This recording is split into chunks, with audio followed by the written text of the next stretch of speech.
And so now we're live, because down here it's showing drop frames. This is our connection, and that's how long we've been going for.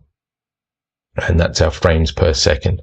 And so we also see chat over here, and I'll get to chat in just a second. I'll jump on my computer and type to ourselves so we can see how that works. But what I want to show you is this drop frames down the bottom here. So this is the quality of our streaming output. And so obviously we want to have that as close to 0 as possible. Now, what will likely be the cause of any frame rate drops is our internet connection, because this computer should be well and truly okay with streaming the quality of stream that we're putting out. So how we can check? So if we were seeing quite a few frame rate dropped, so by quite a few, you're probably looking at more than 2%. So you come up to this docs up here, and docs is like extra windows. And so at the moment, we've got the scoreboard window activated, which is this one over the left. We've got the chat window activated, which is over on the right. Now we can also bring up stats, which brings up another little window, and that shows us our detail about the computer and how it's going. And so we had 2 frames dropped out of 38,000 due to rendering, and that was probably when we very first started and the computer was just catching up with itself. And so we're seeing no frames missed due to rendering and no frames skipped due to decoding. So that's going happily. And just for the sake of this video, I'll bring up the task manager, which shows how much of the computer is being used. And once it settles down into where it's at, we can see that I'm recording 2 things. So I'm recording this video to you, and I'm also streaming. So this is a lot more pressure that I'm putting on the computer than what we'll put in just streaming. But our CPU usage is roughly about 1/3. Our memory usage is roughly about 1/2. We've got Wi-Fi going out to be sent up to stream. So that's S's send and R's receive. And now this computer's actually got 2 graphical processing units. The top one is the fancy one, the NVIDIA one. It's the one that's doing all the hard work. And this GPU one down the bottom is more for the display that's coming out at us.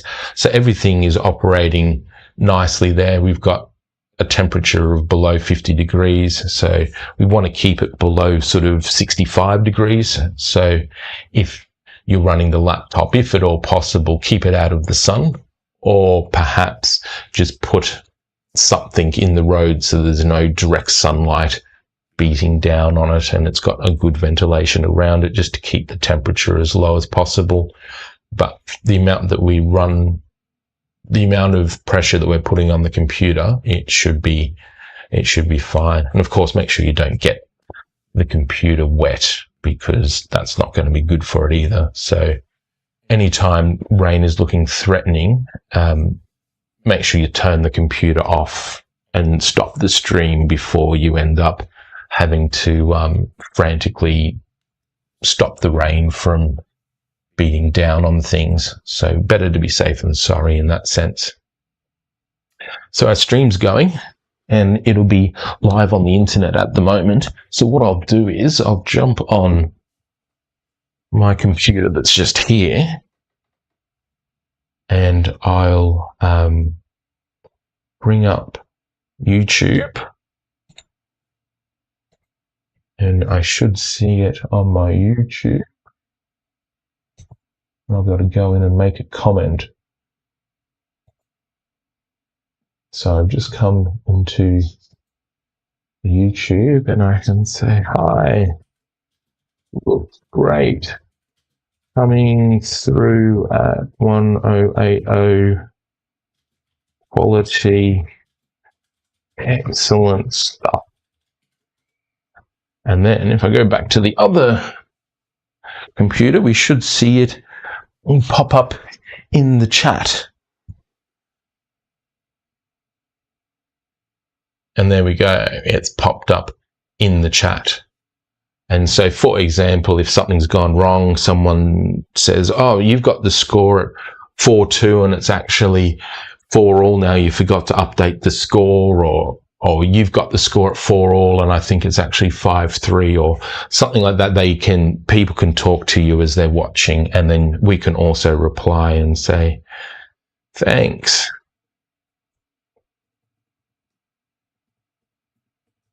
It's our first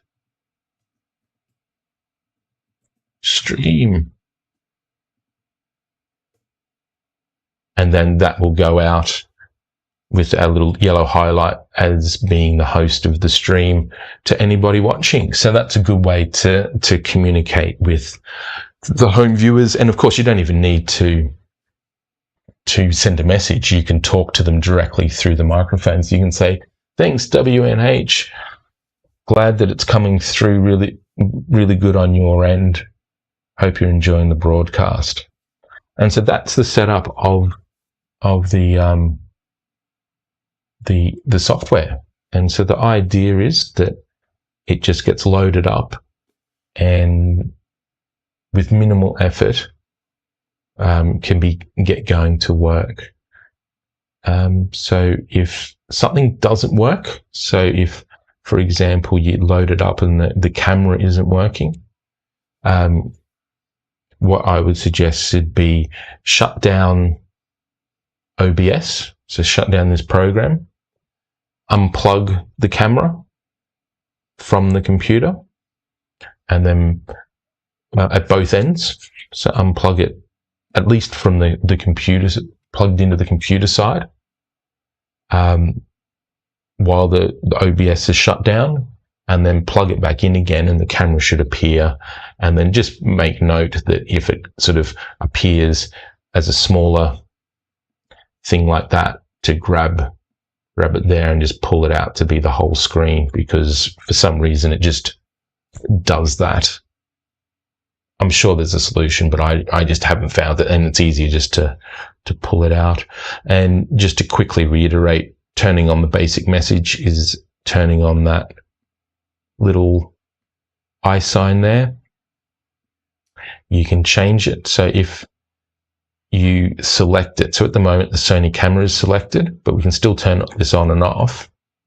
But to change the message, we actually have to click on it so that it's highlighted blue. And then up here, we see the message that will be there. So you can change that to whatever it is that you'd like to display on the screen. And then to display it, you click the little one. And if you're having huge dramas with the score and you can't get it to work and it's all a big problem, you can do the same thing and remove the scoreboard there at the moment. And if in the future we add like extra sources that could be like a sponsor's logo in the corner or something else, it's the same principle, turning on and off via those eyes. And then the other thing we might do in the future is add another scene. So at the moment we've just got the single scene, but we could have a scene where it displays all our sponsors on the screen. And then when we're not filming a game, we can move scenes and it'll just display the sponsor screen. So that moves the scene, and then you just move back to the main screen, and the screen changes then all the sources. So it's kind of like a preset template that you can use for different things. But at the moment, I've just got this one there, but that explains what the scene is. But anyway, we're getting up to half an hour of me rabbiting on. So to stop the stream at the end of the day, we just click on stop stream and it'll say you'll not be able to reconnect